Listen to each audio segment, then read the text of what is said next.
This is Elvira, and you're listening to the Timo and Carly Show. Welcome to the Timo and Harley Show.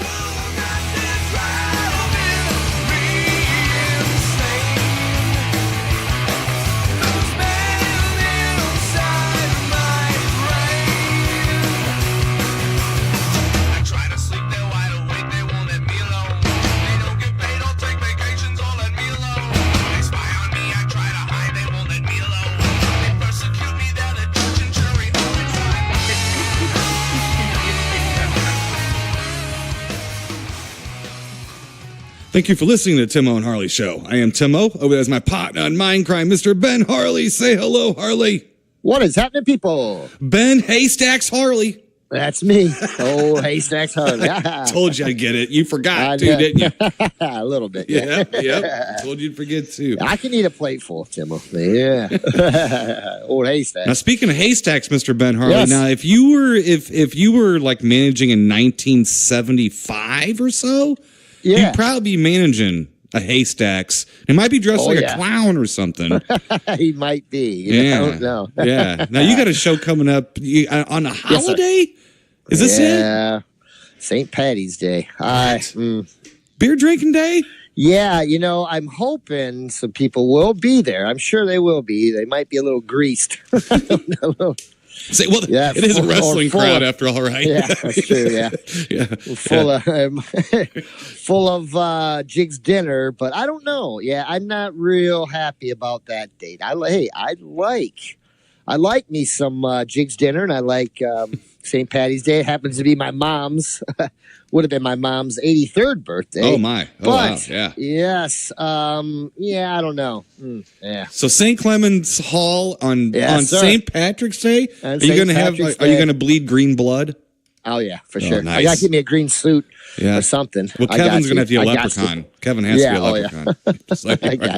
Carry around a little pot of gold chocolate coins with the gold wrappers. A little hat and a cane. Right. We got that. And then, yes, sir, Timo. Thank you for asking. Yeah, it's coming up here real soon. We'll be defending our belts against Warhorse. Oh, that doesn't sound like too tough a job, actually. No. That's a. I don't like that name.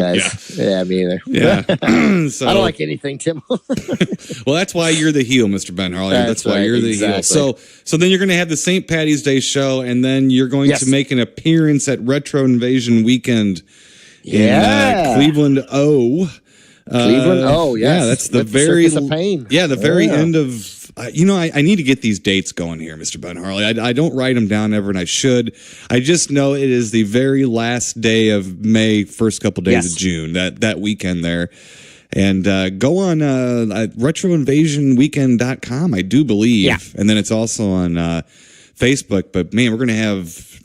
I just found out that Jerry from Synapse got some tables. So we're going to have Synapse there. We're going to have DVD Bob. So any kind of movie you want, you're going to be able to get it. I can guarantee that. We're going to have Harley and the wrestling crew. They're going to be there. And we got Danny Hicks and Mr. Bob Kurtzman. They're going to be talking and doing some Intruder. Jerry from Synapse, he sells Intruders, so that's going to work out good for both of them, I guess. And gosh, Courtney Gaines will be there, so we get to see him again. And doing two shows in 1 year, and Courtney's at both of them. I think he's following us around too. I think he works for Amazon. Oh, really? I think he works for Facebook and Amazon, but he's like the lo-fi version of he follows us around just taking notes. Oh, advertise mothballs, these guys. Advertise mothballs. So we got all that going on, but that is in the future, Mr. Ben Harley. In the immediate past, I had an actual weekend to myself. Well, a night to myself. Let's say Angie and the kids went to her grandma's out in western Missouri, and I stayed home and I babysat Shay, or she babysat me. I'm not sure. Yeah, I'm sure. Protecting the house from Snowy, basically. So I got some stuff here, and then there's something, Mr. Ben Harley, that we need to talk about. There's something we got to talk about. Just for the show, but I know, but I'm gonna run through some stuff I watched here. Since I did have the weekend. I got you and Shay. Yes, lucky dog. Absolutely. So we did have a good time. I was cross-eyed most of it, if you know what I mean. So yeah. all good. Okay, so Got some Amazon Prime stuff here, Mr. Ben Harley. Kind of some newer stuff, too. Yeah. From 2018, I watched a movie called the future. Alpha Wolf. All right. Okay, I saw something about that. Yeah, starring Casper Van Diem. Robert Mukes is up in this. Is he? And, he was nice. He was a nice guy. In Bowling Green, really nice. Yeah, at CityCon, he was very friendly. Yep. Let's see here. Patrick Muldoon. So we got a little Starship Troopers reunion with Casper Van Diem. We do. It is a werewolf type movie. And again, I thought it's just pitiful. It's awful. Is it awful? Mm-hmm. Yeah. Casper Van Diem tries to be a dick through the whole thing. He doesn't need to try. Like he's hard. He's hard enough anyway to absorb. So now, I would stay far away from this turkey. No, I apologize, Mr. Mukes, but I mean he doesn't have a huge role in it or anything. He's a huge man. He's a huge man, so I'm apologizing because I don't want him to. I ain't got time for a punch from that guy. I got no time. I got no time for that. Nobody. Not many do. Nor the recovery. Let's see here. Moving on, Mr. Ben Harley. I'm going to get these fast. From 1983, we have the film A Blade in the Dark. A Blade in the Dark. Okay. Yes, directed by Mr. Lucio Fulci. Okay. Imitating Argento, actually. It's a giallo movie. A little bit later in that cycle. 83 is a little late in the giallo or gialli cycle. Not the worst, but it's way too long. It's like an hour and 50 minutes long. You don't need to have a giallo movie an hour and 50 minutes long, no matter what. Cut out half the story. It doesn't matter. You don't need them that long. This has got the interesting thing where it opens up with these three little kids in basically a spooky house. Okay. And the two kids are teasing the other kid, and they throw a tennis ball down a dark flight of stairs and say, "Go get it," And he's like, "I'm scared." Of course, it's all dubbed. So it's like 50-year-old women dubbing, kids. So, "I'm scared." And the other kids start chanting, "You are a female. You are a female. You won't go down and do that. You are a female." Boy, when I was 9, if I would have made fun of somebody that way, he would have beat me up. I'll just tell you right now, you are a female? How about you're a girl or something? You know what I mean? No, look, this is 1983. I'm not trying to get sexist about it. I'm just saying, not only is you are a female sexist, it's also stupid. So either both way you look at it. So anyway, I've seen this one a few times. It's all right. If you like giallo movies, you've probably seen it. It's okay. It's okay. It's got some real deep red moments, like Argento's Deep Red and movies like that. Yeah. It's got some moments where it's like, oh, did they just edit in an Argento scene? But Fulci's kind of known for kind of a low budget sort of Argento. Anyway, moving on, Mr. Ben Harley. That was on Amazon Prime. Moving on. Watch some discs. Got some discs I went through here. Let's see here. From 1959. Angio and I went back and watched The Giant Behemoth. I thought that was a story about you and your arms. Yeah. Or as Stephen Wright would say, The Giant Behemoth. It's a fun little movie. It's sort of it's got Gene Evans in it, who was in Devil Times 5. I don't know why I always remember from Devil Times 5, because I see him through everything in the 50s and 60s. A lot of Westerns. A lot of TV Westerns and shit. Andre Morel, who is in one of those Hammer mummy movies. I think he's in the one where the mummy looks like it's a week old. Where it's a really good movie, but the mummy looks like toilet paper and lipstick. I don't really get that one. Chapstick. Yeah. The Giant Behemoth basically is the British Godzilla, where the USA had Beast from 20,000 Fathoms. They had the Giant Behemoth. So there's an edited version of that streaming on Amazon as well, but I got the Blu-ray, Mr. Ben Harley. Oh yeah, you did. Yes, the Warner Archive Blu-ray. Yes. Speaking of snooty Blu-rays from the 1950s, Mr. Ben Harley, Angio and I went back and watched from again 1957, Night of the Demon. Ooh, okay. Yeah, otherwise known as Curse of the Demon, depending on which cut you watch. Directed by Jacques Tourneur. Jacques Cousteau. Yeah, who was the Val Lewton guy that did the Leopard Man, I Walked with a Zombie. Night of the Demon to me is probably the best. We've been talking a little witchcraft lately, Mr. Ben Harley, on these. Yes, and I'm not a We've been witchcraft on a guy. Witchcraft freak out. Yes, a little bit. But I'm not a huge fan. I do like some of the movies, but this is just a terrific movie. The Jacques Tourneur did the Leopard Man, I Walked with a Zombie. So he's got a lot of Val Lewton, creepy, dark. It's all going on in your mind, you know. Unfortunately, the United States producers and stuff put like a rubber monster in it. They edited in a rubber monster, which kind of, it's goofy, but it's part of the joy of watching it. But the movie itself is fantastic. Just terrific. Now, getting to what I've been trying to swim my way to. Mr. Ben Harley. We were going to discuss this last week a little bit. We tried. We took it out. We took it out because I watched the 2018 Halloween movie. Yes, sir, you did. Yes. So, and we have not really discussed this. Now, Mr. Harley, Ben Harley went and saw it in the theater when it was out. And people who listen to the show know I don't go to theaters. I don't even jump on movies when they come out to rent. It takes me a while to see something. I'm just a fan of older films. I don't, the new ones. I'm not saying they never make a good movie anymore, but they just make so many movies. It's overwhelming, and I don't know what the hell to look at. Anyway, I digress. So Halloween. Yes. So what we have here is, as you were saying, we have a direct sequel to the first film. Yes. And so we have two people, Australian, if I'm not mistaken, and they're making like a documentary, I suppose, or a news story or something like that about Michael Myers.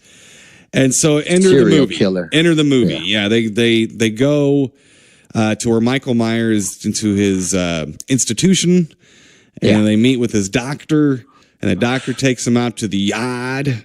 Where he has a little Jaws reference for you. Where they have where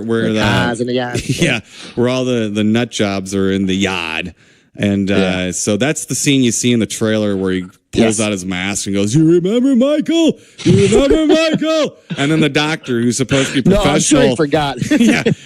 There's a doctor who's supposed to be professional in the back going, "It's okay. It's okay. This is just normal stuff." And I'm looking at the doctor, looking at the guy going, "You deserve to die, both of you." Yeah.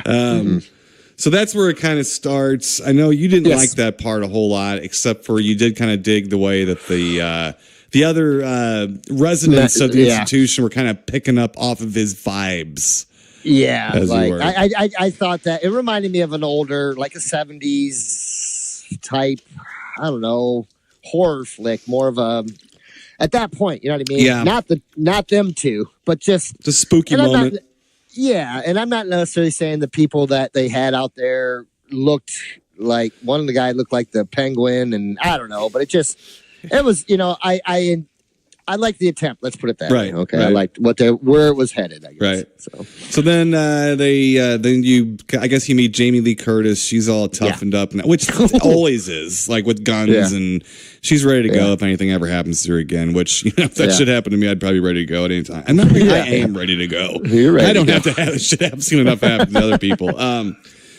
So Michael Myers, of course, Mr. Ben Harley, because you can't keep a good Michael Myers down. He's going to get transferred. Do we think this is going to go well? No. Why do they always do this? Well, never goes well. So, of course, that doesn't go well. The transfer doesn't. And then he gets out and he returns to Haddonfield, walks around, tries to imitate a couple of scenes from a couple of the other sequels. Yeah.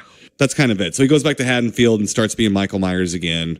Yeah. And then he's somehow, why is he tracking down Laurie? I don't even know why he's bothering with Jamie Lee Curtis at this point. Yeah, like that part was like, in this movie, the whole thing that it was, remember, this is a direct sequel. Part 2 didn't happen. So the thing with it being his sister was just a rumor, according to this movie. I didn't pick up on, unless I missed it, I didn't pick up on what it was he was still after, unless he was just pissed off because... I think he was just pissed off. She just got away or something. They didn't really put that out there. They didn't. And the thing is that it's like, it wasn't... You would think he would be after Loomis. It wasn't her. She was a victim. Yeah. Loomis was the one that rescued her or whatever. Yeah. So it wasn't like she beat him up or embarrassed him in front of like Freddie or something. She just, just defended herself. Right. But a couple of things here. The doctor, I was really like, we were talking about last week, and the doctor, I knew something was up with the doctor. I thought he was going to be more of an Ahab, and they just waste his character. I mean, literally and figuratively. They waste his character. He ends up not kind of being not as much of a pleasant person as you think he's going to be. So that ruins the Ahab moment. And that comes out of nowhere. Mm-hmm. And you're like, my daughter called me after she'd saw it before I'd seen it and said, I don't know, there's one part you're going to hate. And I was like, oh, really? And I knew that was that part. And I was like, I didn't really hate it that as much as there's a couple others. But that's what reminded me of part 3. I'm like, there's your part 3 right there, man. And you got your part 3 with the mask, the doc. That's where it came weird. off the rails a little bit for me. Yeah. But whatever, it is. Well, that's true. So everything is kind of going as per normal in a Halloween movie. Where they had the doctor, Will Patton, who I like a whole lot, as a sheriff. So that's a good casting. I like that. Yeah, he was good. The doctor role didn't make any sense to me. If he was supposed to be an understudy to Dr. Loomis, I'm just having a hard time. I'm having a hard time with everything. He had too much love for Michael Myers, or not weird. Love for him. He had obsessed over. Yeah, and I was like, this guy's coming off the rails. Yeah, and so when he popped up with that mask on, I wasn't even shocked by it. I was like, oh god, right, oh god, here we go. And then I just kept thinking, well, I'm sure this is what Caitlin was talking about.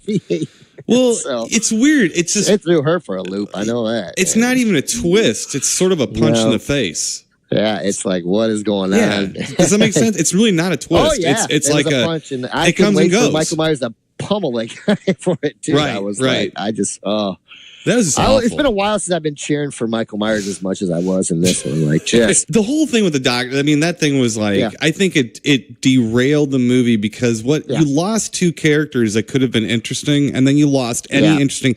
Look, I'm sorry, Laurie Strode never was and never will be an interesting character. No, she's just not an interesting character. She is just a high school girl, and now she's just a damaged woman who got hurt in high school. And no disrespect for a character, you need it. Yeah, but the interesting characters were the cops and the doctors, the Loomises and stuff after Michael Myers. And Michael Myers going after Laurie, she was just the person you kind of identified with. They didn't go through anything about her. She's just a normal kid, little nerdy. I mean, I remember that. But so you get to this point in the movie where there's supposed to be a twist. I'm telling you, it's not. It's not a twist. It's more like, oh, we ran out of money to pay these 2 actors. They got to go home. We got to do something here. And that's what that is absolutely what it feels like. And then after that, I don't care anymore. Like after that, I'm like, well, this is stupid. And like, look, I have the greatest insult of all that I could ever give this movie. Okay? It left me indifferent. Yeah. I didn't hate it like I hated the Rob Zombie movies. Sure. I'm going to tell you right now, I could probably pick out the 3 seconds of film. I mean, maybe I'm wrong about this. I have no idea how much he's in the movie, but I could probably pick out the 3 seconds of film that Nick Castle played Michael Myers. Because, again, nobody knows how to... Even Nick Castle. No. Just watch the movie. He's a robot. Yep. Mm-hmm. He sits up very rigidly and turns his head smoothly and very rigidly. Emotional. Yes. And it's like, it's from what I remember, and again, I wasn't there. Okay. From what I've read, from what I remember, Nick Castle, they're all young making Halloween. Nick Castle's a friend of theirs, and Carpenter's like, you want to do something? You want to be the guy, walking around? Okay. He goes, what do you want me to do? He's like, I want you to walk across the street. Well, what's my motivation? What am I doing? He's like, your motivation is you're walking from that end of the street to that end of the street. That's it. And it irritated Nick Castle, and it was sort of a joke where he I am a robot walking like, and it ended up really creepy. It sure did. Yeah. It ended up really creepy. And now you got people like grunting, groaning, almost breakdancing, beating people up. I mean, this was not Michael Myers. Michael Myers was not a martial artist. He wasn't anything else. He looked at you and he stabbed you, and then he walked away. He didn't overkill. He didn't. He just killed. He stabbed. He killed. He walked away. That was it. I did not at all like when he came back to town. Yeah. And they replicated the Halloween 2 moment where the old lady's making a sandwich in the kitchen. I just thought that was like so random that he actually went for that house and did that. This movie to me, like even going back and thinking about it more and more, I'm liking it less and less. Yeah. Angio liked it. She thought it was pretty good. Yeah. I was left indifferent, and I think that's angering me even more as time goes on. I don't, it doesn't anger me at the filmmakers like the Rob Zombie one did and the right. It's just, it didn't need to be made. Sure. It's just, it didn't, but and the only reason they did it is because to, make some more money, and somebody thought that they could do, well, I know how I could do a Halloween movie because I'm a fan of the Halloween movies. Not the second, third, fourth, fifth, or sixth, but the first one. But trust me, you're going to see plenty of, I'm sorry, maybe it's just me, but I saw a lot of part 2. I saw part 3. I didn't see part 3 at all. I did. Well, with the cop, when the doctor got up with that mask, it reminded me just kind of like how that doctor was a creep in part 3. Like they had the guys that were using the and I just and that for me, and it wasn't so much as that it was so out of place in a Halloween film. It just felt like that was weird. Part 3 felt to me, it was just out of place. It was off kilter, and it was almost, I don't know. Right, when the doctor puts the mask on, which is like the other thing too. Real quick, I don't remember, but this is kind of part of it with the doctor too. With putting it on his face, he also kept yelling, "Speak!" The whole movie, they were telegraphing that Michael Myers was going to utter a word, and I wonder. And I'm so happy. I know, I was too, but I wonder if that was in the script and they took it out or something. Probably because they were telegraphing that really hardcore, and it was angering me as it went on. Yeah, but you're right. They did. I mean, we can spoil that for people. They did avoid that. Yep. That's enough for people not to see the movie. I don't want that to be the. Sure. I don't want people thinking he does that. But anyway, yes. Yeah. So you think that and I just saw nods to a lot of the films. Like the second one, I did for sure. Like when they hit him. Yeah. Or who was it they hit? They actually did hit him. They hit Michael Myers walking down the street, and I thought for sure it was going to be Ben Tramer.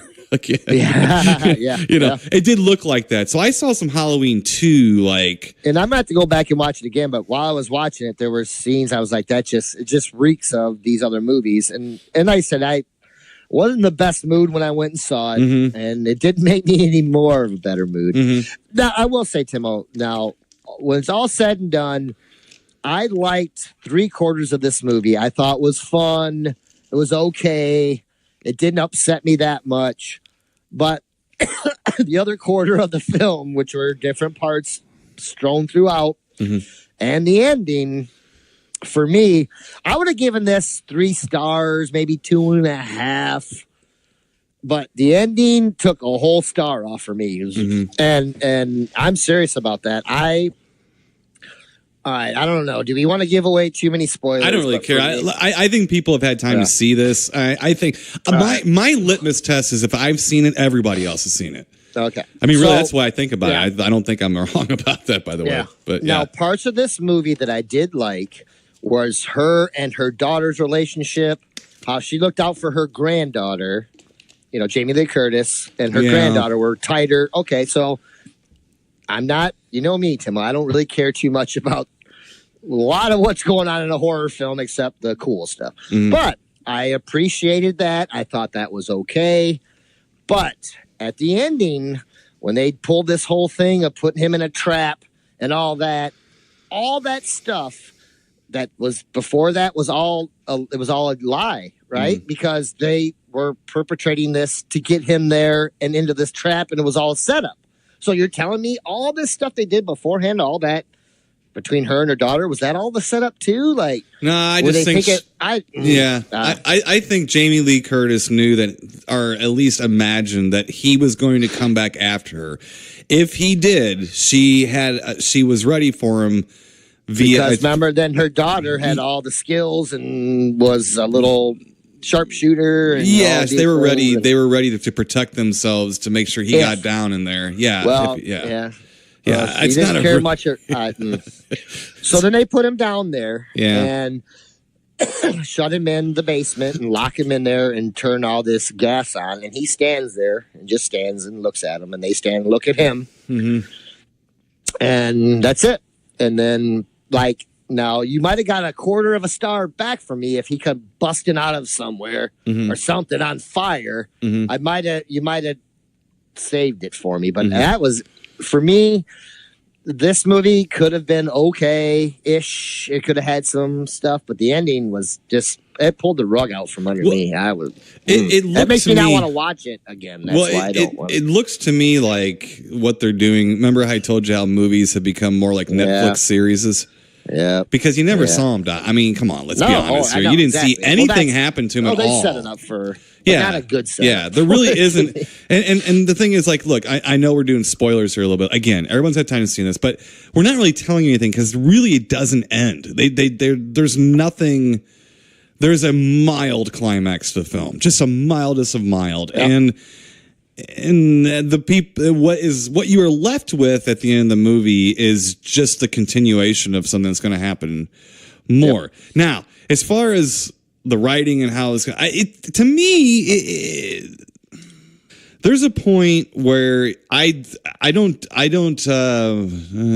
dismiss the fact that these guys, were Halloween fans of the first film. I'm not dismissing that. I'm not doing it. My problem is, if you're such big fans, why do you bother? Right. Just watch the movie. Right. And create something new and different. No, I can do something better, and I will say, it's a little late in the game. Yeah. I did think it was a big breath of fresh air compared to the fucking manure pile where our face was shoved in from Rob Zombie. But it still doesn't make it right. It doesn't make it right, but I will say that I do agree with some things that you said when you saw it, where I appreciate the fact it felt like the budget was correct. Yeah. It felt like it was... It felt like... I know it didn't look as much like him, but it felt much more like him's... first time since, for me, like Halloween 2, really, Because I never... Even though I like 4... and parts of 5, it never felt like Michael Myers to me. He looked just too big and like weird shaped, and I don't know. It just didn't walk right. It just looked weird. So that was always my problem. It took a lot of it away from me because I couldn't stop visually. I couldn't make it work in my mind. You know what I mean? Right. Does that make sense? Yeah, no, it does. And I think that the thing that, like, you're seeing different things that bother me. What bothered me is the fact that you needed to go back and use some Panavision cameras and stuff. You needed like a steady cam. You needed to go back. Mm-hmm. I've been bitching about like the modern techniques and the gear they're using. And look, it's sort of like people bitching at me for not using reel-to-reel tape when I'm recording. Yeah. But I'm not recording. I'm not re-recording Black Sabbath Master Reality. I'm doing my own thing. But if you're gonna sit there and say I really want to make this like a continuation of the first one, just look at Halloween 2. Yeah, I bet they use the same cameras, like literally the same cameras. I bet they use. It's almost seamless. It was for me as a kid. Not till I got much older, and I'd seen it so many times.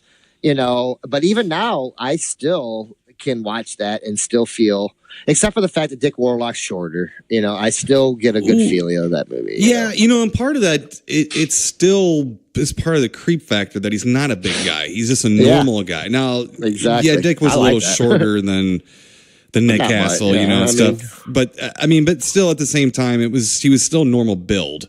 They're average build guys. They're just average build guys. And you don't need you're almost explaining the strength when you show him big. And the less explained about Michael Myers, the scarier he was. Mm-hmm. Now, we both agree with that. I know we both agree with that, and that's fine. And that's where Rob Zombie went wrong. Well, right. And in fairness, I think this one held to that a little bit too. Nobody could get through to him. No one knows what's wrong. No one knows where he's. No one gets it. He just won't speak. He can speak. Right. He just won't. He chooses not to. They said, it's like he doesn't do anything. I don't like. They do show him without his mask on in the beginning of the film. They don't have a close up of his face, but you can see his neck. Well, you can see his face when he's a little bit. Yeah. When he gets his mask back, he's got to take it from the reporter people, the guy and the girl. Okay, so that doesn't go well either. But he doesn't have it yet while he's getting it back, of course. Right. And so the way the movie's shot, you can just kind of see glimpses of his face and stuff. I could have really done without any of that. Sure. The way I would have handled that is never shown the front of his face. Never even shown the back of his head, right? Just his shoulder or something, and I would have shown him like the girl or someone walking to the bathroom, and just seen like footsteps walking to the bathroom, and then nothing, and then had the guy come in, and then you just see the outside of the door. You don't see what happens on the inside. Sure, I think that's scarier and creepier. Oh, much. And you could ramp it up to more. Well. It's like Halloween. I mean, Halloween, they didn't see him kill that service station guy when he got the jumpsuit and everything. All was left of him. Yeah, exactly. Exactly. You would see the remnants of what happened. And as the movie went on, you saw him more and more doing bad things. Sure. Yep. And it ramped up to the end where it just kept getting more and more pinpointed claustrophobic to where it opens in a giant rainy field outside of a sanitarium, and the movie ends in a closet, basically. Mm-hmm. And I just think that is part of the song. A movie is a song, and it was getting to that point. It was getting to like a knife going right to a point, and it made it creepy and it made it scary. This movie doesn't really do that. And we've heard friends say it was trash. I don't know if it's trash. That might be an overstatement, though, too, because you're disappointed in it. I just honestly am indifferent. I've been angry about these movies for a while, and I watched this one going, I just don't think it matters. I just think that I have Halloween. The world is what it is. They're going to go for this stuff. That's fine. But I don't know. Indifferent. I think they're making a sequel to this one. Okay. But you know what? You're not going to get Carpenter involved. You're not going to get Nick Castle involved. You might get Jamie Lee Curtis involved. But that'll be a trick to do that. But I actually kind of am more upset it didn't have an ending. Yeah. As opposed to being upset at it. I didn't really see an ending. I didn't. As far as I'm concerned, this scene could have been in the middle of the movie. Yeah. They just slowed him down. They didn't show anything about what really happened to him. So I can't. I don't know if I'm pooping on it or not. I don't know. It just doesn't really matter to me. Look, just re-release Halloween. Really. Please. Just re-release it. It's a good movie. I mean, just re-release it and show people where all this came from. If you released Halloween, I don't think half the people going to see it would even know it was a re-release. They would think it was a movie taking place in 79 or 78. With costumes and stuff. That's what they would think. Mm-hmm. Who's this bald guy? He's a great actor. I hope I see him again. Jesus Christ. Oh, man. Oh, this must be, you ever seen True Lies? That must be that woman's daughter in this movie. Man. I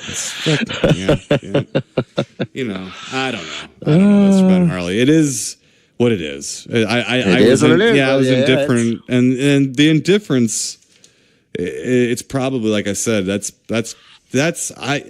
no offense, but I bet if a filmmaker ever hears this, they'll hate hearing indifferent. They'd rather you hate it. Right. And I went past hatred into indifference of it. Meaning I'll just ignore you. I won't try to hurt you. The Rob Zombie stuff made me want to kill people. I mean, it made me want to turn into an unstoppable serial killer myself. It really did. Oh, yeah, me too. This one made me want to go to bed. Yeah. That Rob Zombie one, I sat and just stewed. I don't think my daughter didn't want to talk to me until one point. She said, you hate this, don't you? I said, I don't even know if hate's a strong enough word for this. And I was thinking of a stronger word than hate, but I couldn't think of one. Well, that is what it was. And it was, like I said, Angio liked it. She will admittedly tell you that she's an easier audience to please than me. Yeah. I didn't hate it. I didn't like it.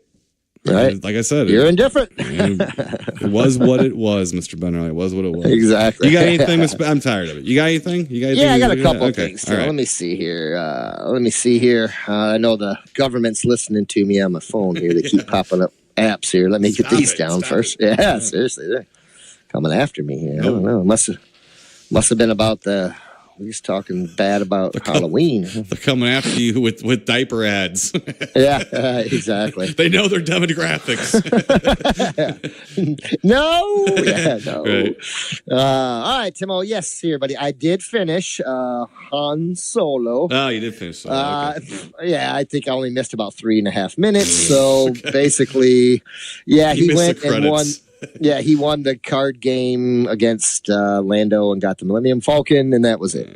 Yeah. But now that chick he was with, though, because I saw her fly away, she's hanging out with Darth Maul, huh? She banging Darth Maul? I guess. What's going on, man? I don't know what's going on, man. So just watch the movie that's been out for 15 years and answers all those questions. Yeah, I don't remember that part. But anyway, so yes, I did finish Solo, but whatever. It is what it is. That's the only one I was kind of indifferent about, yeah. Yeah, it's all right. It was okay. I was going through, and I mentioned to you some of that stuff that I've watched.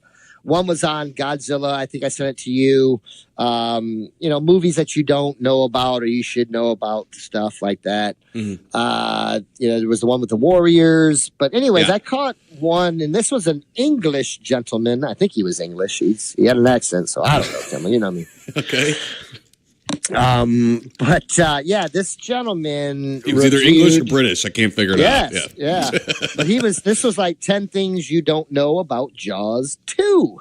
Oh. And man, I found this quite interesting. Now the guy, some of it was just kind of silly stuff, but he really nailed some things that I think you might appreciate, and I really did too. Right off the bat, like the guy says, I think he likes Jaws 2 the best out of the series. Okay. But like he says, he knows Jaws 2 is not Jaws. You know what I mean? It's not.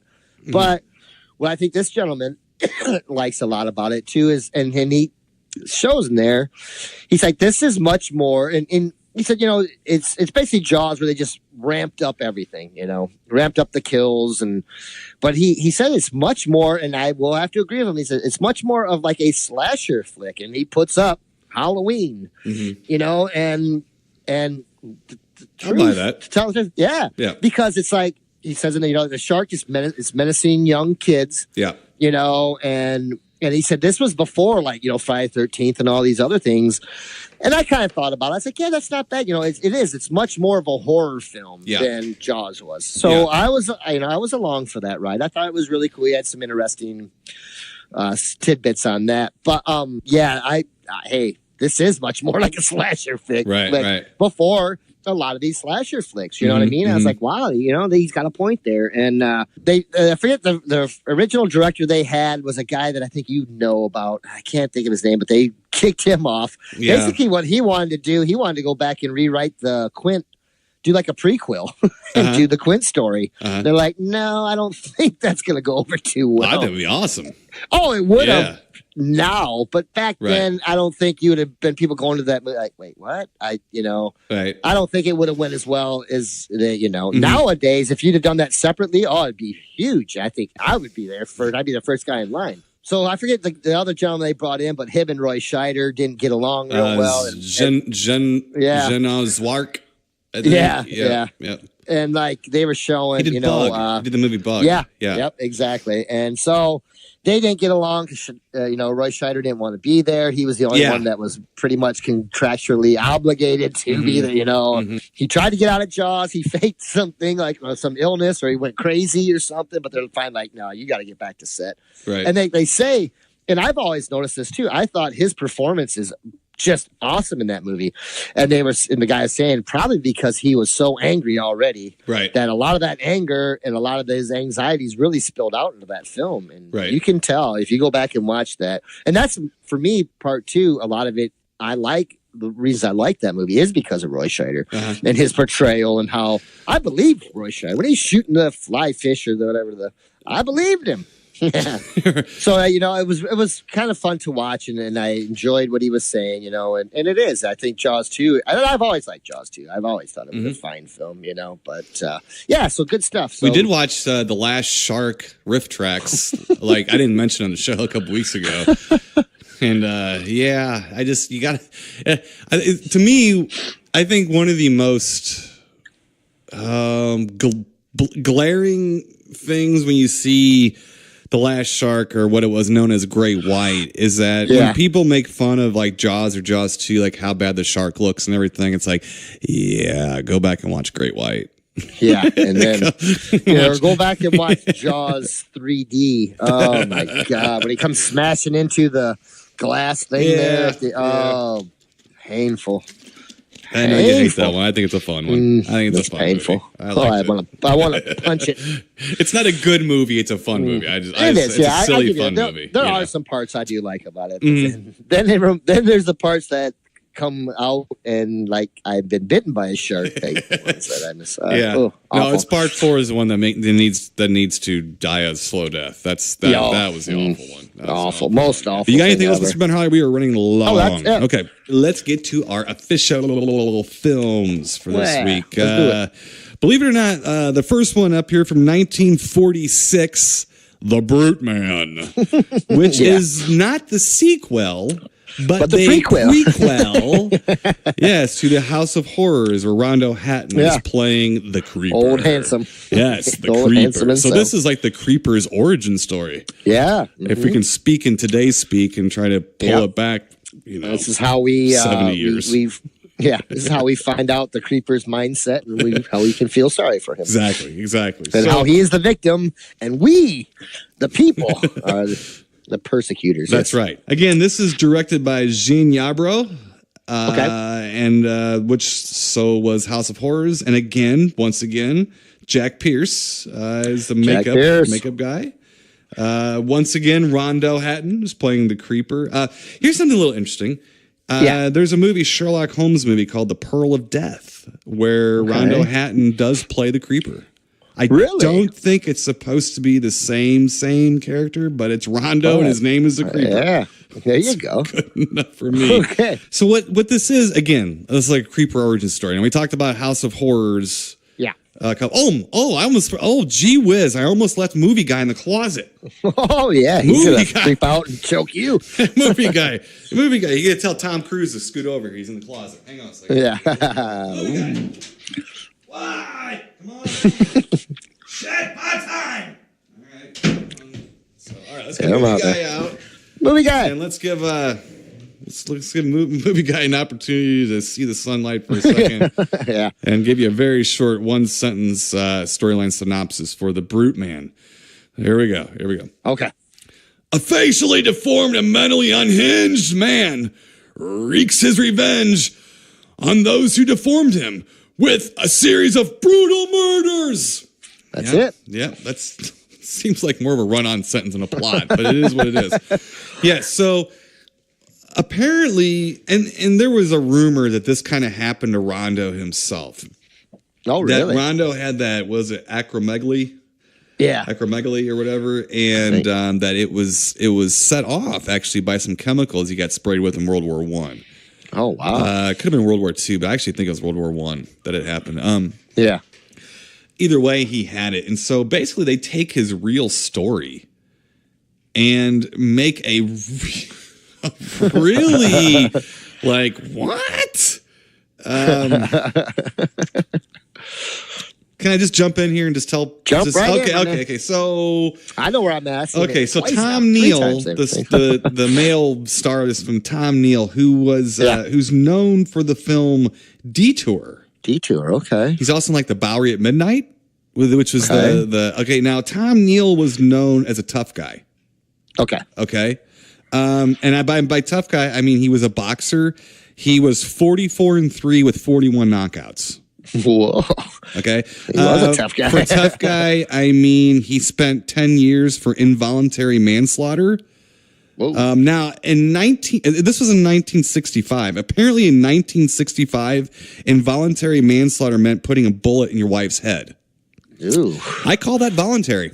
Yeah, I don't know about you, voluntary. Mr. Ben Harley, but I'm not too sure Very about voluntary. that. He was known as a tough guy, so he was known as a dangerous kind of guy or whatever. So, Sure. him and his lady friend, they get irritated at the Brute Man's character. Okay, now this is not Rondo Hatton yet. This was before he became the Brute Man. They get irritated with him, so they give him the wrong. This is the whole movie hinges on this. The whole movie hinges on this. He gives the wrong. They give him the wrong answers when helping him with his homework. Yes. That's right, right? Chemistry. Yeah, and then Chemistry, homework. They give him the wrong answers and murders Mr. Ben Harley. Carnage. Mr. Ben Harley. Police investigations, Mr. Ben Harley. Snapped spines, Mr. Harley, are all because of incorrect chemistry. Yep. Yep. Homework. He got mad. Answers. He had to do his homework, and then he threw it on the floor. Yeah. And it exploded. Into his face and turned him into the Brute Man. Yep. Yeah. Yep. That's it. Yep. That was it. He was a high school star. Yeah, he was a football star. Or no, I'm sorry, a college. College. Yeah, he was a My football bad. guy. My bad. Football star. Yeah, that's all right. Yeah. It's all right. It was so he's a big football guy. So Rondo Hatton's character, the Creeper, was created by Tom Neal and his girlfriend, who gave him the wrong chemistry answers. And not only that, but the chemistry answers, I'd like to get those chemistry answers because apparently the juice you formulate turns you into a Brute Man. Yeah. And there's got to be some kind of money in that. I'm telling you right now. It makes it real lumpy. Yeah, sure does. Sure does. So basically, then he comes back, I guess, for revenge, but he finds comfort in with a blind woman. Yeah, because he's being chased from the police. Mm-hmm. He's being chased from the police, and he ends up going up into a house. Yes. He hears music, and luckily, it's a blind lady. It is a blind lady played by Jane Addams. Mr. Ben Harley, we're going to shoot you. Remember in the first movie, Batman was the male guy, the male star of it? Well, that was Vicky Vale from the 49 Batman. Was it? They must have been shooting this next door to the Batman serial. I'm telling you. They probably did. Like, get this guy over here. We need somebody quick. Stat. Yeah. I'm going to tell you one thing, Mr. Bernhardt, just something I noticed. I'm going to throw this in here right now. I'll tell you what, for a blind gal, she sure puts her makeup on pretty good and straight. Yeah, she sure does. Her clothes, her hair's just perfect. Yeah, just let you know that. So interestingly, apparently Rondo Hatton himself was a handsome man before he got lumpy. Really? Poor got fellow. lumpy, yeah. So we got a little bit of a Rondo. I don't know if Rondo murdered people necessarily, but at least we got his backstory, put in this movie.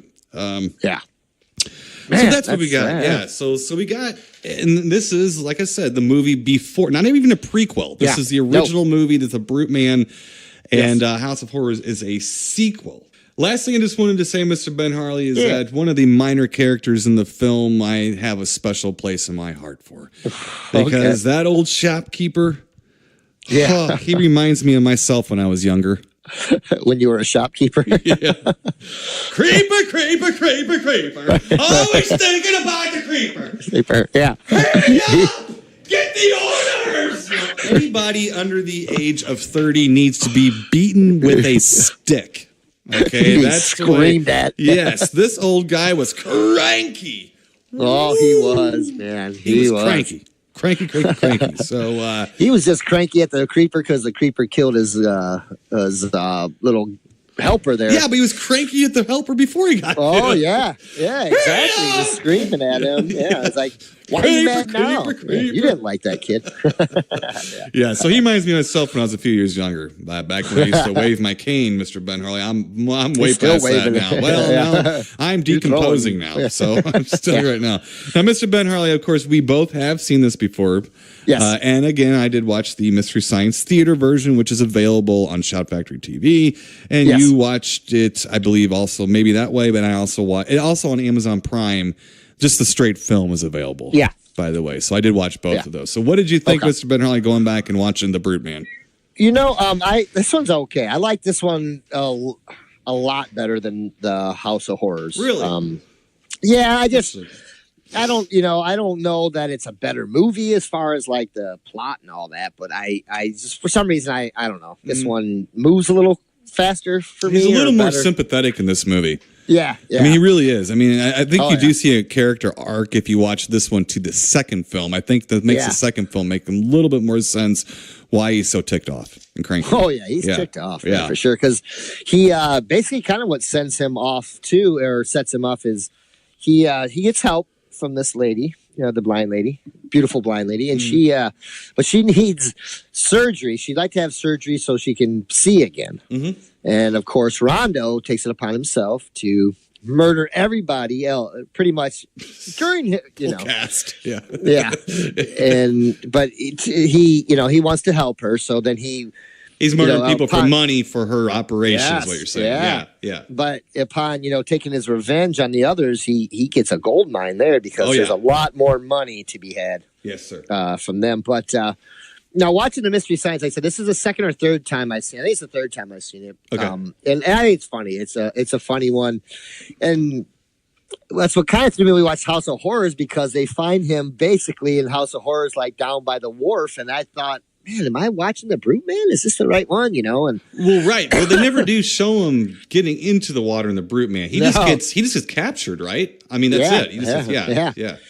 So, but anyways, it's funny because he stays down at the wharf, you know, and he like lives what looks like a little shack, not even a shack. It's like under the wharf. And it looks like a storage shed, like maybe the old sailors used to keep their crab nets in or something. I don't know. You know what I mean? Like, yeah. But no, I don't know what you mean, actually, but it sounds funny. Yeah. yeah, right. But how he kind of gets started, too, is like the old Cranky, your pal, shopkeeper, Mr. Cranky. Yeah. He sends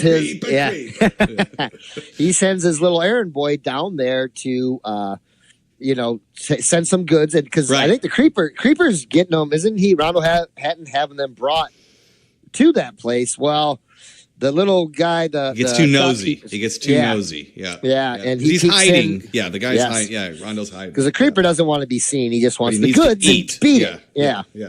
So the little guy gets nosy, and the Creeper, in perfect Creeper fashion, creeps around him, sneaks up behind him, and starts choking him. Right. And my favorite line from the movie was, as the guy's getting choked, on the Mystery Science version, they say, "Oh, your hands smell like pennies." And it's not the funniest thing in the world, but it's those little things that those guys throw out there for me that just, because first off, because Rondo's so poor and he needs food and he's so hungry. But your hands smell like pennies. And right. I don't know why, but it just that caught me good at that point. Well, and then so Rondo does that, and then basically the rest of the movie is he's killing for money. He's trying to kill for money or to protect himself, basically, to give. So you almost have a sympathy for him until he goes after Tom Neal and his girlfriend. Or wife, I guess, at this point. And then Tom Neal just shoots him straight in the jimmy. Oh. You can't get around that. You can't get around that. Like, you're looking, shot him right in the jimmy jam. Whoa. And Rondo kind of brushes it off. Now, I don't know what kind of deforming effects acromegaly he has, but whoa. Yikes. Must have made his junk a little harder, I guess. Lordy dordy. Yeah. Yipes. So that makes him kill Tom Neal, and that's pretty much where the cookie starts to crumble.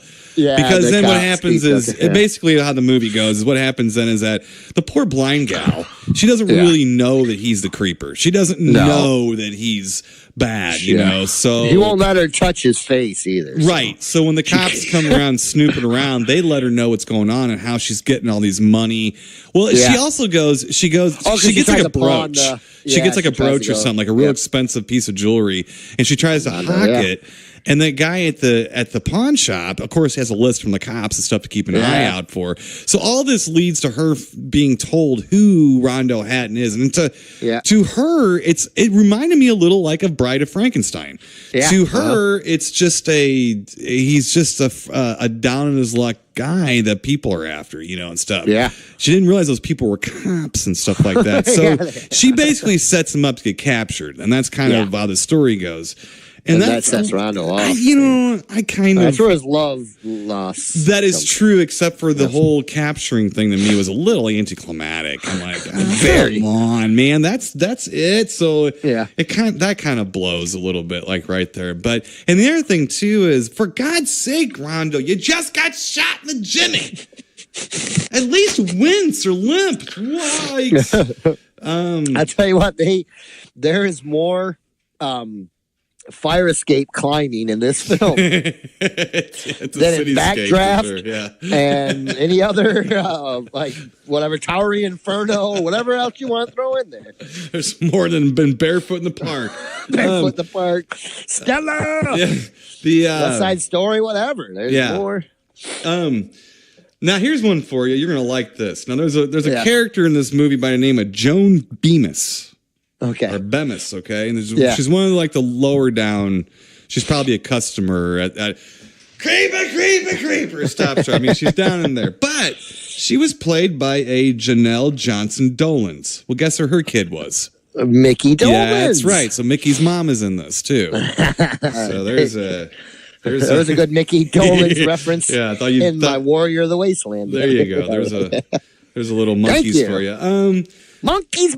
Honestly, I don't know. I don't really like this more than House of Horrors. I actually kind of liked House of Horrors more a little bit because there was no sympathy as much for Rondo, and I kind of like the darker tone of that movie. However, it was definitely darker for sure. However, this is certainly a standard type of story where you are getting some sort of you're feeling bad for the shark in this movie, Mr. Ben.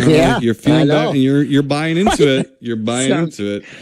Especially because you got shot in the chest. You're a 1940s millennial. Oh, yeah, exactly. But I'm gonna give it. I'm just gonna give it a regular Great Bait Pub. I liked House of Horrors better than this, but this wasn't that bad. And I actually think, Rondo, he died. I think before maybe either one of these movies was actually released. Really? Yeah, he died right around here. And I really feel like the only thing about House of Horrors is, like I was kind of making fun of while he's just sitting there going, it looks like he's going, you're making fun of how I look again. But, he just looked tired, out of it and tired and stuff. So he had a little more of a spunk in this movie. Couple things that bothered me. One, I did not like the climax at all. Come on, man. I'm like, you can't. That's like in the old Superman TV show where like every week you think I'm going to get nervous about Superman going up against a burglar with a cat hat and a pistol. Are you kidding me? So he's got a mask on. And the other thing too is this one there's one scene and one shot. I'm wondering if you noticed this, but there's one innocuous shot of just Rondo walking down the street, and some guy walks past him. And the guy that walks past him is about 9 feet taller than he is. So it also kind of shows that Rondo wasn't exactly as big as... he wasn't huge. I noticed it a few times. Okay, Well, I like that. Hello, creeper. Hello, human. Oh, yeah, in the Mystery Science Theater. Yeah. Hello, creeper. But anyway, so I'm going to give it a Great Bait Pub. Just a regular, kind of mild one. Just regular. How about you? Yeah, I'm going to, same thing. We have a Great Bait Pub. More of the mild, but the Mystery Science version of it, I'm going to give a giant Great Bait Pub. It's pretty funny. Yeah, it's pretty I like it. It's just, it's one of my, I don't know. I was in a bad place for a couple months for some reason. Even Mystery Science wasn't making me laugh, but it's coming back now. I think I found a couple that have been bringing it back to me. So, but God bless them and the riff tracks. It's, It really, I mean, my life would be a lot less fun without those. I swear. Right. But no, yeah, fun movie though, Tim. I did like this one a little bit more than the House of Horrors. So. Okay, all right. But yeah, just a regular Great Bape Up, man. Let's see. Let's move on then. So we both got like kind of mild, regular Great Bapes Up for the Brute Man. Let's move on to our next official film, Mr. Ben Harley. Sure. Let's see here. This one is opposed to a prequel. Yes. Okay. This is the sequel to Dracula AD 1972. Okay. 72, yeah. Yeah, so this is the Satanic Rites of Dracula. Yeah. Yes, so once again, directed by Alan Gibson. Again, I mean, this is a direct sequel to Dracula 1972. Let me get back movie guy again before he gets upset with me and starts yelling creeper everywhere and stuff. Give you this is a little bit of a longer story summary here. So let me jump in here. Here we go. In London in the 1970s, Scotland Yard police investigators think they have uncovered a case of vampirism. They call in an expert researcher named Professor Lorimer Van Helsing to help them put a stop to these hideous crimes. It becomes apparent that the culprit is Count Dracula, disguised as a reclusive property developer, but secretly plotting to unleash a fatal virus upon the world. Right, so Count Dracula here is Donald Trump in London. Yeah. This is a fucking weird movie, man. Okay, not that Dracula 1972 wasn't a weird movie, but this one has somehow as Dracula as, yes, a land developer type recluse, like a Howard Hughes like recluse. I guess sitting atop of a satanic cult empire. Yes. Of powerful people that are involved in the satanic cult thing. Yes. And they own lots of real estate. They sure do. Half of London. Yeah. One guy does or something. So he's got like devil worshippers and vampires all gaggled up in this place. Okay. There's this joint, basically. And a guy escapes. A guy escapes and tells a story about what's going on. Now that sends the government types, I don't know who they were, the police and the investigators or whatever, on the trail of them. Now the main cop guy, he's the same cop from Dracula 72. Yeah. And then Peter Cushing is playing his same Lorimer. Van Helsing. So we got another swinging. Basically, this is a sequel to Dracula AD 1972 with a whole new batch of groovy Londoner victims. Yeah, right. But not quite as groovy. Well, they're not as hot, that's for sure. No, they had a different casting director. Yeah, I know the one girl that played in here is from the show Absolutely Fabulous or something. There's a British Joanna Lumley. Yeah, so that was interesting to see that her playing in this too. So I didn't know she was. Right. I'm not going to say she's that old, John. Right. Well, so the government, right? So the government types are they unleash an investigation, and then they start getting tailed by what else? Then Death Wheelers. We've got more Death Wheelers, Mr. Ben Harley. They're trailing them. Yeah. So, but the odd thing about how this movie is set up is that it really starts off like it's a total like cult devil worship movie. That's all it is. Mm-hmm. Yeah. There's not a lick of vampirism anywhere talked about. And then out of nowhere, there's this girl who's being held hostage in one of the rooms at the cult compound, and Dracula just walks in. No explanation how he got there. No explanation like how he healed from his battles with Lorimer Van Helsing in the last one. Nothing. Just walks in. I am Dracula. It's like, what the hell? The hell? Here's the cock block. Creeper.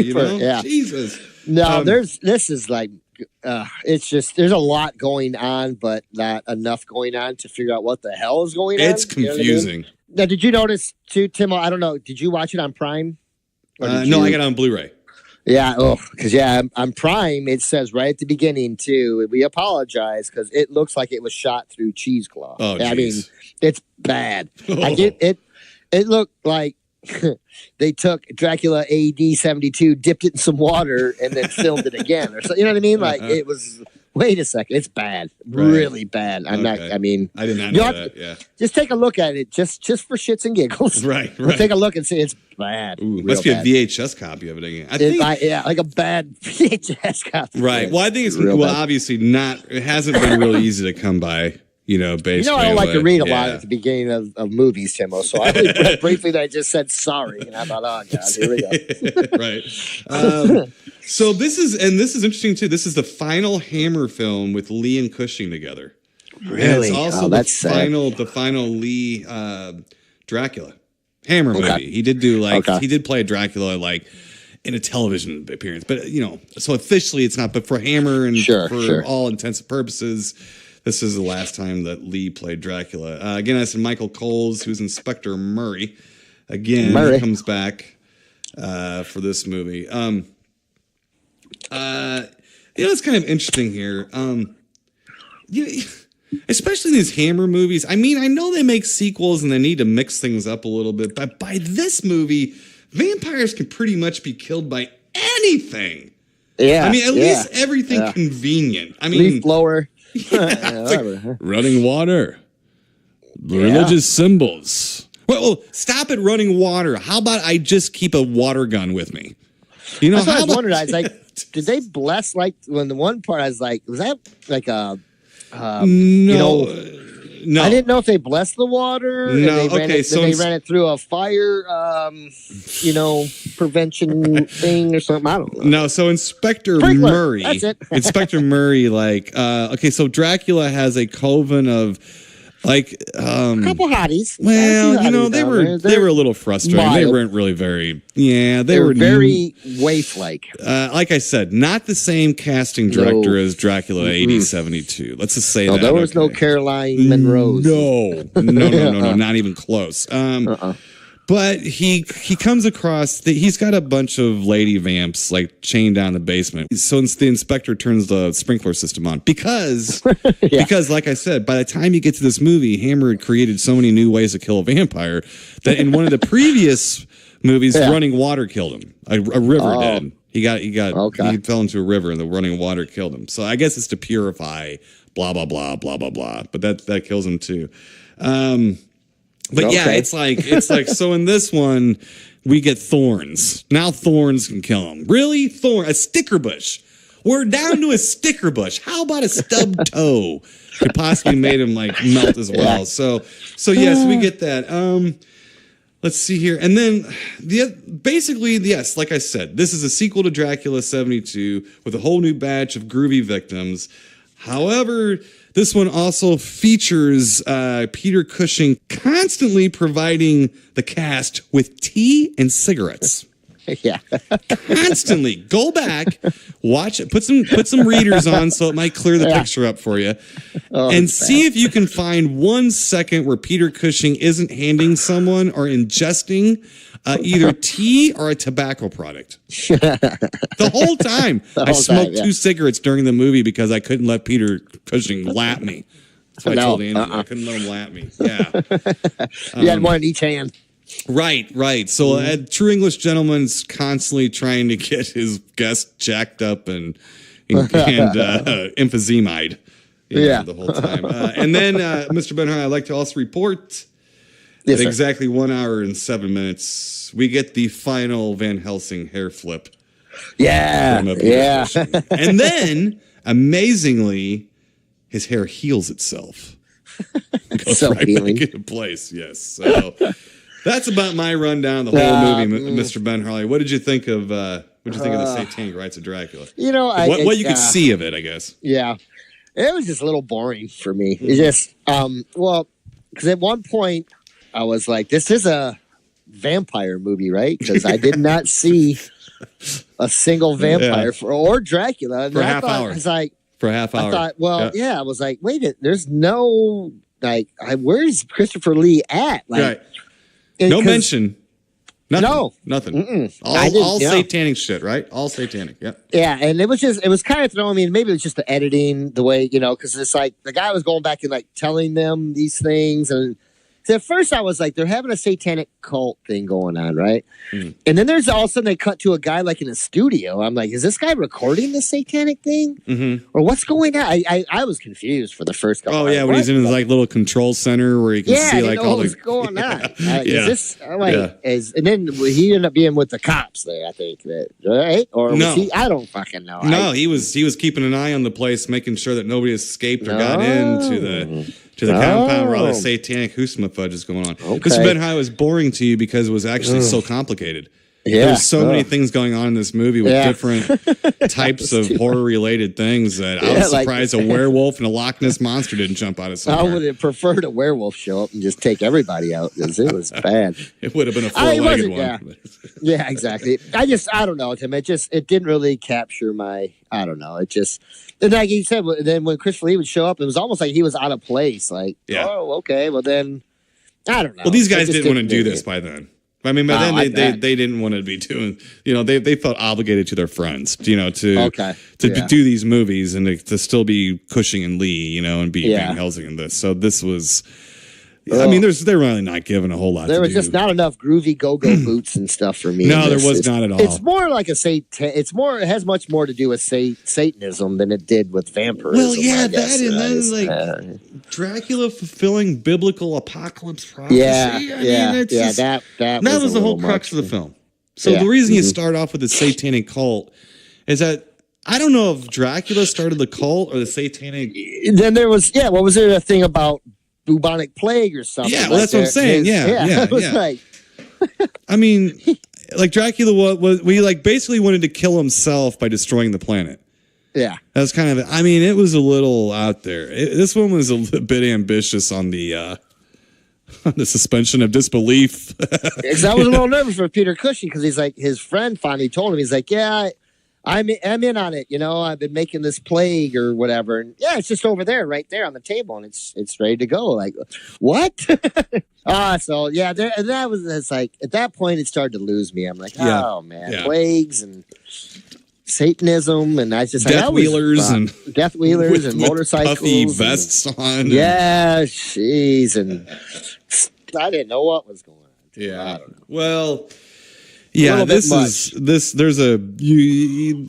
tell you what, if there's a movie to be the last Hammer movie with this kind of combination going on, not that you say, oh, this is a proud one to go out on. No, you usually don't want to go out on a proud one. Most people go out on a dud. Yeah. And this one was just proof positive that this had run its course. It was done. Yeah. And Cushing was like, he never got over the death of his wife. There's another thing. Did you notice how much he had aged in 2 years? Yeah. I mean, remember I told you his wife had died in the beginning before the first one, and he really was going downhill. It's probably, this was time. It was time for them to end. I am not, myself, I'm not going to poop on the movie. I saw a much clearer version of the film, apparently, than you did. But it is very inferior to every other Dracula Hammer film. It's even very inferior to Dracula 72, which was actually a really interesting. It's not, I told you before, it's good and it's bad at the same time. Yeah. But this movie was almost seems like a rushed sequel because holy shit, we made another good Dracula movie. Let's quick and let's make some money again. And Hammer wasn't doing that great in the 70s. Yeah. Hammer wasn't in the 70s were the death knell for Hammer. So they tried what they could do, but I think everything they tried hurt them more than helped them. But sure. I'm gonna give I don't know. Let me think about it for a second. No, you know what I'm going to do? This is the first. I'm going to give the Satanic Rites of Dracula a very mild. Okay. Just very mild. Right. Yeah. That's really little squirt. Little squirt. This because I didn't hate it. I kind of had fun with it. As a matter of fact, when we were about 25 minutes into the film, and I looked over to Angie and went, "The Satanic Rites of Dracula." Because we hadn't seen Dracula either. So I do by that. Nobody shows up to like a half hour in the movie. I was impressed that they actually did. Peter Cushing has more screen time than I thought they would too. And Peter Cushing gets wounded by a bullet. I thought for sure he got shot in the head and that was going to be it for him. I'm like, no, you can't take Peter out of this movie. I'm done. The review is over if he's out, you know. So, but I'm just going to give it a mild. So, what are you going to do, Miss Ben Harley? I'm going to give it a. Nah, you don't like it. Yeah, Nope. solid. Yeah. Not Even fun. with the hair flip. Well, that's my Even hair with flip. the hair flip, yeah. That's my hair flip. Like, maybe that's why it can only be a mild. I got my final hair flip. And it was a good one. And it healed itself well. It was. Healed itself well. So, So there you go. So I think last week I was saying we were going to tie up some loose ends because we did do House of Horrors. Yeah. And we did do Dracula AD 1972. So now we have done the prequel or film before, not really a prequel, but a film before, and the sequel. So we have covered our bases, Mr. Ben Harley.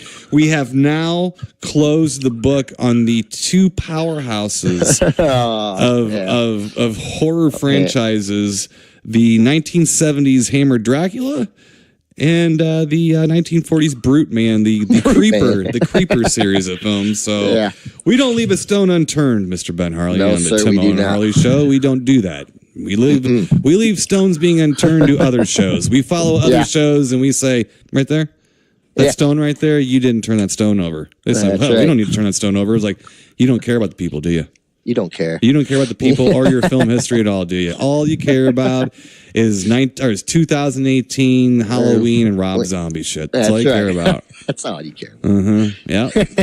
Absolutely. Yeah. So, all right, Miss Ben Harley, let's get out of here, run along. So, believe it or not, this week, I don't know what we're doing next week. I don't know if we're going to tie up any loose ends or not. I thought about 3 different tie-up jokes, but it is 2019, and I could get arrested for saying the wrong thing. So until next week, Mr. Ben Harley, I hope to stay out of jail and stay spooky, and we'll talk to you then. Keep it creepy, people. You've been listening to the Timo and Harley Show, brought to you by ScreenPrintingFactory.com, your affordable one-stop solution to all your screen printing needs.